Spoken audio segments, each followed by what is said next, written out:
Simple and smarter എഡ്യൂക്കേഷനിലേക്ക് സ്വാഗതം. അപ്പോൾ ഇന്ന് നമ്മൾ ഡിസ്കസ് ചെയ്യാൻ പോകുന്ന ടോപ്പിക് ക്യാപിറ്റൽ ഗെയിൻ ആണ്. ക്യാപിറ്റൽ ഗെയിനും അതുമായിട്ട് റിലേറ്റ് ചെയ്ത് വരുന്ന കുറച്ച് terms, capital asset, short time capital gain, long time capital gain, അത് തമ്മിലുള്ള ഡിഫറൻസ്, ഇതെങ്ങനെയാണ് കമ്പ്യൂട്ട് ചെയ്യുന്നത്, അതുപോലെ indexation, cost of inflation, index, ഇതൊക്കെയാണ് ഈ വീഡിയോയിൽ നമ്മൾ ഡിസ്കസ് ചെയ്യാൻ പോകുന്ന ടോപ്പിക്കുകൾ. Capital gain. Capital gain is a profit earned on transfer of a capital asset. A capital asset may be building, land, investment, jewelry, etc. Transfer may be either sale or exchange of a capital asset. Capital gain are taxable under the head capital gains. It is a fourth head of income chargeable to income tax under the Income Tax Act 1961. Capital gain എന്ന് പറയുന്നത് fourth head of income ആണ്. അത് taxable ആവുന്ന capital gain എന്നുള്ള ഹെഡിൽ തന്നെയാണ്. Capital gain എന്ന് പറയുന്നത് capital asset സെയിലോ എക്സ്ചേഞ്ചോ, ട്രാൻസ്ഫർ എന്ന് ഉദ്ദേശിക്കുന്നത് സെയിൽ അല്ലെങ്കിൽ എക്സ്ചേഞ്ച് ആണ്. അപ്പോൾ ഒരു ക്യാപിറ്റൽ അസറ്റ് സെയിലോ എക്സ്ചേഞ്ചോ ചെയ്യുന്നത് വഴി നമുക്ക് ഏൺ ചെയ്യുന്ന പ്രോഫിറ്റാണ് ക്യാപിറ്റൽ ഗെയിൻ എന്ന് പറയുന്നത്. ക്യാപിറ്റൽ അസറ്റ് എന്ന് പറയുമ്പോൾ ലാൻഡ് ആവാം, ബിൽഡിംഗ് ആവാം, ഇൻവെസ്റ്റ്മെൻ്റ് ആവാം, ജ്വല്ലറി ആകാം, എന്തും ആകാം. അപ്പോൾ ട്രാൻസ്ഫർ എന്ന് പറയുന്നത് സെയിൽ ഓർ എക്സ്ചേഞ്ച് ആണ്. ഒരു ക്യാപിറ്റൽ അസറ്റ് സെയിൽ ചെയ്യുകയോ എക്സ്ചേഞ്ച് ചെയ്യുകയോ, ദാറ്റ് മീൻസ് ട്രാൻസ്ഫർ ചെയ്യുമ്പം ഏൺ ചെയ്യുന്ന പ്രോഫിറ്റാണ് capital gain. Then capital asset.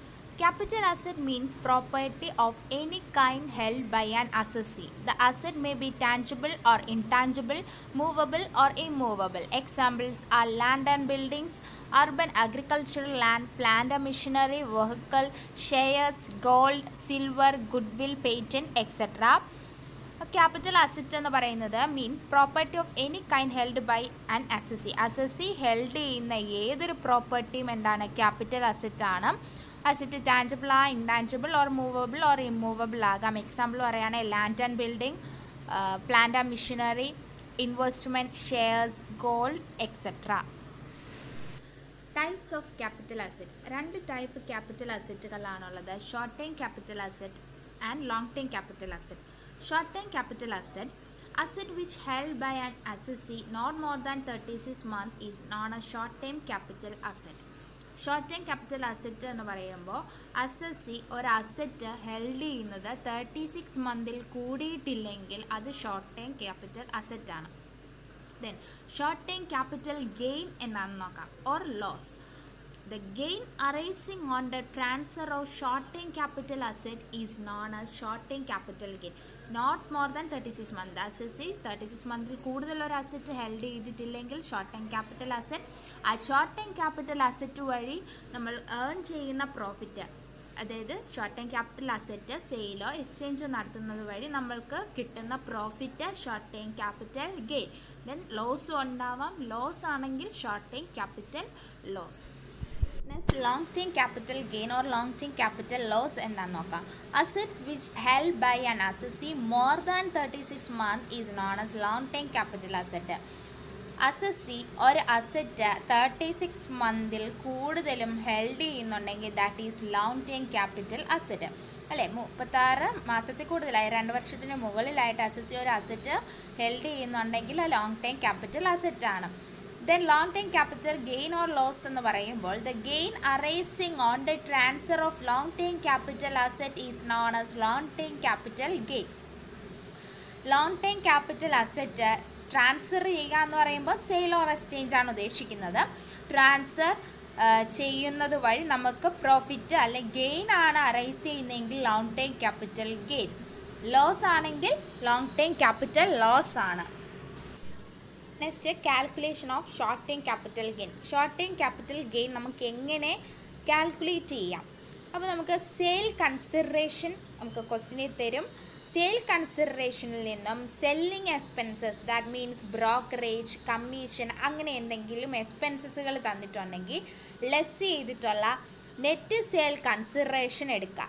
Then short time capital gain നമ്മൾ cost of acquisition and cost of improvement ഉണ്ടെങ്കിൽ നെറ്റ് സെയിൽ കൺസിഡറേഷനിൽ നിന്ന് നമ്മൾ ലെസ് ചെയ്യുമ്പോഴാണ് short time capital gain or loss നമുക്ക് കിട്ടുന്നത്. ശ്രദ്ധിക്കുക, സെയിൽസ് കൺസിഡറേഷനിൽ നിന്ന് ബ്രോക്കറേജോ കമ്മീഷനോ ലെസ് ചെയ്തിട്ട് നെറ്റ് സെയിൽ കൺസിഡറേഷൻ കിട്ടും. അതിൽ നിന്നും കോസ്റ്റ് ഓഫ് അക്വിസിഷനും കോസ്റ്റ് ഓഫ് ഇംപ്രൂവ്മെൻറ്റും ആണ് ലെസ് ചെയ്യുന്നത്. അപ്പോൾ short time capital gain or loss നമുക്ക് കണ്ടുപിടിക്കാം. അടുത്തത് long time capital gain or loss എങ്ങനെയാണ് കാൽക്കുലേറ്റ് ചെയ്യുന്നതെന്ന് നോക്കാം.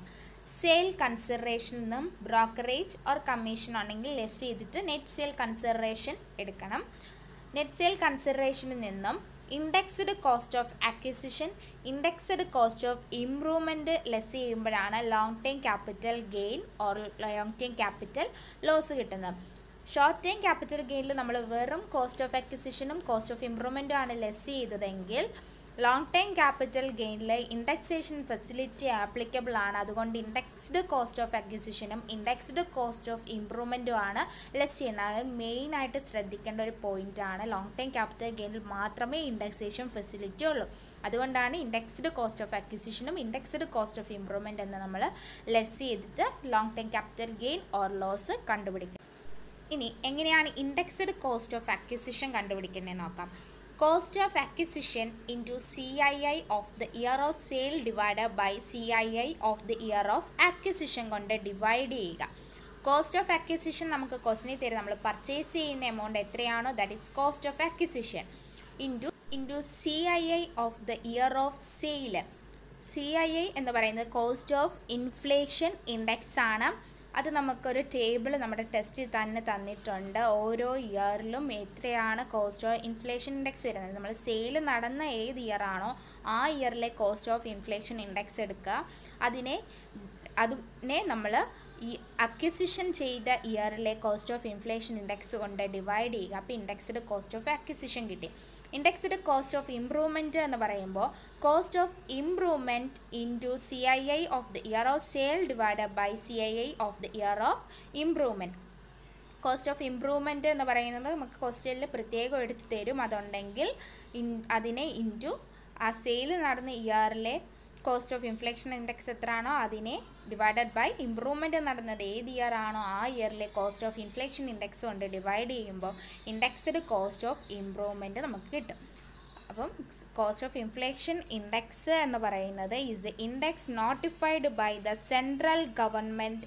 അതായത് സെൻട്രൽ ഗവൺമെൻറ് നോട്ടിഫൈ ചെയ്തിരിക്കുന്ന ഒരു ഇൻഡെക്സ് ആണ് കോസ്റ്റ് ഓഫ് ഇൻഫ്ലേഷൻ ഇൻഡെക്സ്. അതിൻ്റെ ഒരു ടേബിൾ നമ്മുടെ ടെസ്റ്റിലുണ്ട്. 2001 to 200 ആണ് കോസ്റ്റ് ഓഫ് ഇൻഫ്ലേഷൻ ഇൻഡെക്സ്. 2019-20 വരുമ്പോൾ 289 ആണ് cost of inflation index.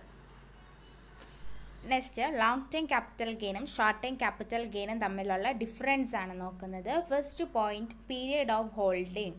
Long time capital ആണെങ്കിൽ മോർ ദാൻ 36 മന്തിൽ കൂടുതൽ നമ്മൾ ആ അസറ്റ് ഹെൽഡ് ചെയ്യുന്നുണ്ട്. Short time capital gain less than 36 മന്തിൽ കുറവായിരിക്കും ആ അസറ്റ് ഹെൽഡ് ചെയ്യുന്നത്. Tax rate long time capital ഗെയിനിൽ 20% ഫ്ലാറ്റ് ആണ്. അതേസമയം ഷോർട്ട് ടൈം ക്യാപിറ്റൽ ഗെയിനിൽ നോർമൽ റേറ്റ് ആസ് ആപ്ലിക്കബിൾ ആണ് ടാക്സ് റേറ്റ് വരുന്നത്. Exemptions under section 54 long time capital ഗെയിനിൽ ആപ്ലിക്കബിൾ ആണ്, ഷോർട്ട് ടൈം ക്യാപിറ്റൽ ഗെയിനിൽ നോട്ട് ആപ്ലിക്കബിൾ ആണ്. സെക്ഷൻ 54 അനുസരിച്ച് കുറച്ച് എക്സംഷൻസുകൾ പറയുന്നുണ്ട്. അത് ലോങ് ടൈം ക്യാപിറ്റൽ ഗെയിനിൽ മാത്രമേ നമുക്ക് എന്ത് ചെയ്യാൻ പറ്റുള്ളൂ, എക്സംഷൻസ് എടുക്കാൻ പറ്റുള്ളൂ. ഷോർട്ട് ടൈം ക്യാപിറ്റൽ ഗെയിനിൽ അത് എടുക്കാൻ പറ്റില്ല. ഇൻഡെക്സേഷൻ ഫെസിലിറ്റി എന്ന് പറയുമ്പോൾ ലോങ് ടൈം ക്യാപിറ്റൽ ഗെയിനിലാണ് ആപ്ലിക്കബിൾ, ഷോർട്ട് ടൈം ക്യാപിറ്റൽ ഗെയിനിൽ നോട്ട് ആപ്ലിക്കബിൾ ആണ്. ഇൻഡെക്സേഷൻ എന്താണെന്ന് നോക്കാം. Indexation is a process of estimating the present value of an asset on the basis of cost of inflation index. Cost of inflation ഇൻഡെക്സിൻ്റെ ബേസിസിൽ അസറ്റിൻ്റെ present value estimate ചെയ്യുന്ന പ്രോസസ്സാണ് indexation. Cost of inflation index it is a index notified by the central government. Central government notify ചെയ്തിരിക്കുന്ന index ആണ് cost of inflation index. അപ്പോൾ ഓരോ ഇയറിലേതും central government ഇത്രയാണ് കോസ്റ്റ് ഓഫ് ഇൻഫ്ലേഷൻ എടുക്കേണ്ടത് എന്ന് പറഞ്ഞിട്ടുണ്ട്. ആ ഒരു ഫോർമാറ്റ് നിങ്ങളുടെ ടെസ്റ്റിലുണ്ട്. 2001 to 2002 ആണെങ്കിൽ CII എന്ന് പറയുന്ന 100ഉം 2019-2020 ആണ് 289 കോസ്റ്റ് ഓഫ് ഇൻഫ്ലേഷൻ ഇൻഡെക്സ് വരുന്നത്. ഇത് രണ്ടും എങ്കിലും മിനിമം പഠിച്ചു വെക്കണം. ബാക്കിയുള്ളത് അല്ലെങ്കിൽ നമുക്ക് ക്വസ്റ്റ്യനിൽ തരും. 2001 to 2002 1920 ആ പ്രസൻറ്റ് അസസ്മെൻറ്റ് ഇയറിൽ നിന്ന് ചിലപ്പോൾ നമുക്ക് തരണമെന്നില്ല. അപ്പോൾ അത് മാത്രം നമ്മളൊന്ന് പെട്ടെന്ന് ആൻസർ ചെയ്യാൻ വേണ്ടിയിട്ട് അറിഞ്ഞിരിക്കണം. വീഡിയോ ഇഷ്ടപ്പെട്ടാൽ തീർച്ചയായിട്ടും ലൈക്ക് ചെയ്യുക. ഇത് യൂസ്ഫുൾ ആണെന്ന് തോന്നിയാൽ നിങ്ങളുടെ ഫ്രണ്ട്സിനും ഷെയർ ചെയ്ത് കൊടുക്കുക. അടുത്തുള്ള ബെല്ലൈക്കൺ കൂടി ക്ലിക്ക് ചെയ്യുകയാണെങ്കിൽ ഞാൻ ഇടുന്ന വീഡിയോസ് അപ്പോൾ തന്നെ നിങ്ങൾക്ക് നോട്ടിഫിക്കേഷനായിട്ട് കിട്ടുന്നതായിരിക്കും. Okay, thank you.